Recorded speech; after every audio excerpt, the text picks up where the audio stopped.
What is happening to millennials today? CNBC reported that baby boomers 30 years ago, back when they were the same age as millennials, controlled 21% of the national wealth.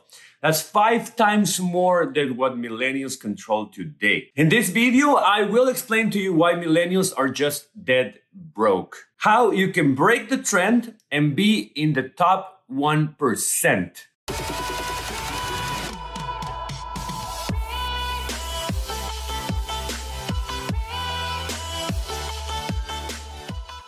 Hi there, my name is Jaime Shekaiban. Welcome to my channel, The Foreigner in America, where I teach locals and foreigners everything related to personal finances and money. So if you're someone like myself that loves investing in the markets, cryptos, real estate, and all that refers to money and richness, please subscribe to this channel and hit that bell so you don't miss any one of my 2 weekly videos. I also post on Instagram at The Foreigner in America. I have my blog, theforeignerinamerica.com, where I elaborate a lot more on the foreigner insight. And I have my book, A Foreigner in America Can Succeed, which is a solid read that explains how to be successful in every pillar of someone's life, not just financial. There are 3 reasons why millennials are not that rich as their previous generation, the Generation X's. And I will explain to you what these reasons are. It's not the government. It's all about mentality. Let me go over the reasons. Reason number 1, the student loan debt. If you compare how much tuition has gone up in the last 10, 20, 30 years versus how much the salaries or the wages have gone up, it's 65% versus 26%. That is considerably more for a college degree. And the average student loan in the US is around $30,000 today. If you're not a doctor or a lawyer, or if you go to an Ivy League school, because then your debt can be in the hundreds of thousands of dollars. I am not too concerned about the cost of education as much as the quality of the education you're getting. 30 years ago, just by graduating from a university with a degree, you were most likely gonna find a job right away. But today, what happens is that you graduate and there are no high-paying jobs. Sometimes you don't find any job if you graduated in a bad year like 2008 or 2020. If you graduated in a year where there was a social or financial crisis, let's say 2000, 2008, or 2020 with this pandemic, then you would come out with a student loan debt at 6% with no job for a complete year. That is a disaster. So what will happen with college education in America in the next 30 years?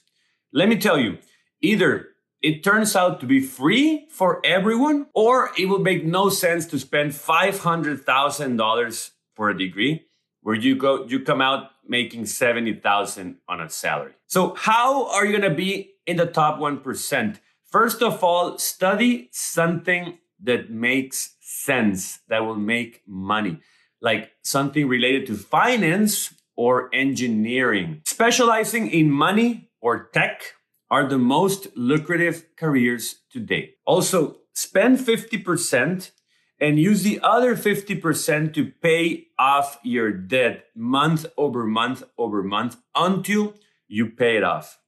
No Rolexes, no BMWs, no Mercedes. Just pay it off first and enjoy later. Reason number 2, millennials are not investing. 43% of millennials are not investing on anything. Why? Because either they're not making enough money or they're paying off debt. And they're also afraid of losing money either in the markets because they're so volatile or in real estate. So how are you gonna be in the top 1% for this reason? If I had a debt and I was making $58,000 a year, then what I will do is I will pay my rent, pay my car, pay my food, something reasonable for each one of them. and maybe save up a little bit for a couple of beers here and there with friends. And that's it. The rest of the money will go 100% into paying that debt as quickly as possible. $58,000 a year, which is the average salary in America, minus tax and contributing a 5% on your 401k, that's about $4,000 per month. If you can live out of $2,000 and put the other $2,000 directly to the debt every single month, you will pay off $30,000 in 15 months. That's 1 year and 3 months, debt free. And after you do that, since you're already used to saving half of it and putting it away, you can start putting that money into a brokerage account that mimics the S&P 500 and invest it forever at a good return for 30 years. And the same, every time you get a raise, every time you get a bonus, every time you get money from side hustles, any kind of money that comes into your hands, you don't spend it. You continue the same trend. Half you live off, half you invest. But if you can live out of the same half, the same 2,000 that you were living in the first place, then you're going to start investing not 50, but 60, but 70, but 80% of your money. Because remember, the more money you make is not the more money you spend.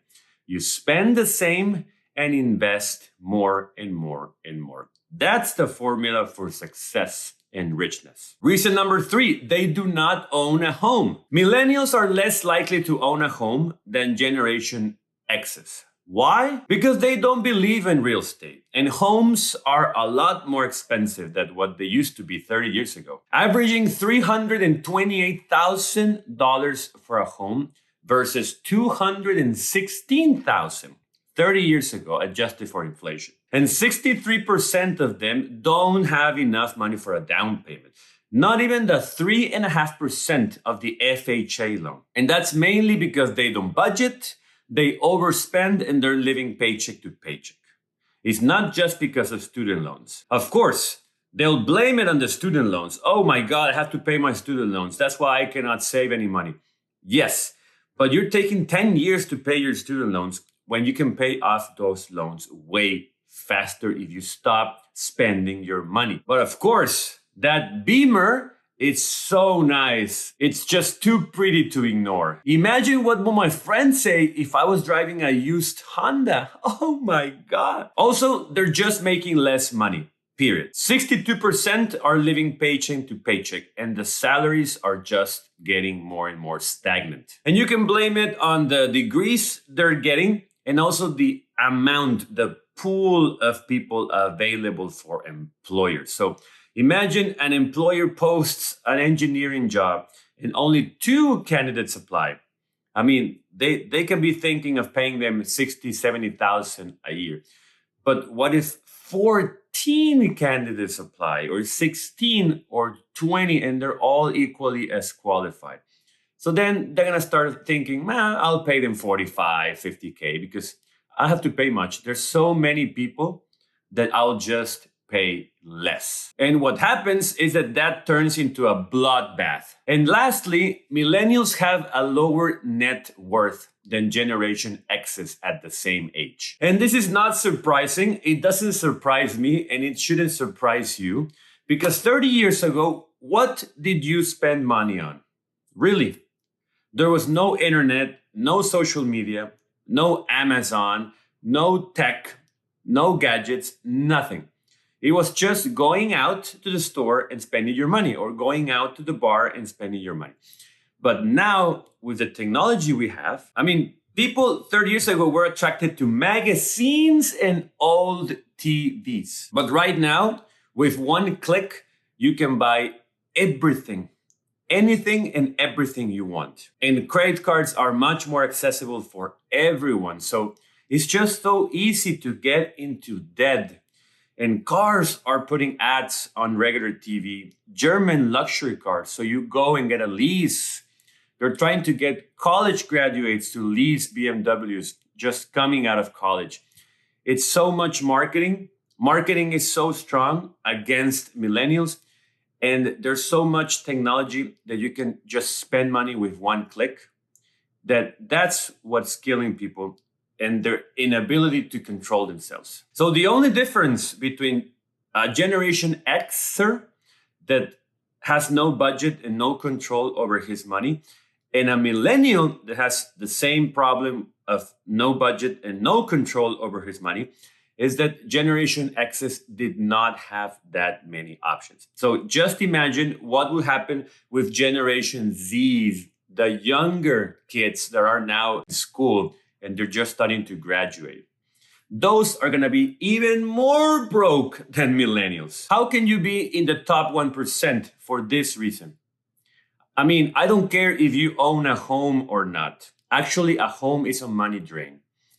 What I care is that you save and invest most of your money. Even if you own rental properties instead of owning your own home, I don't care. If you have a solid investment portfolio, a solid investment strategy, if you invest on the markets and real estate, and you have a lot of money working for you, I don't really care if you own a home or not. Let me give you my foreigner insight for this video. And remember, I elaborate a lot more in my blog, so check it out. Unfortunately, people were bad with money 100 years ago, 50 years ago, 30 years ago, 10 years ago, and today. And not surprising, 30 years from now, they're gonna still be bad with money. The more social media, the more tech, the more things there are, the more options to spend money that quickly, it will make people just broker and broker every single year. But it is your choice to live on half of your income and invest the other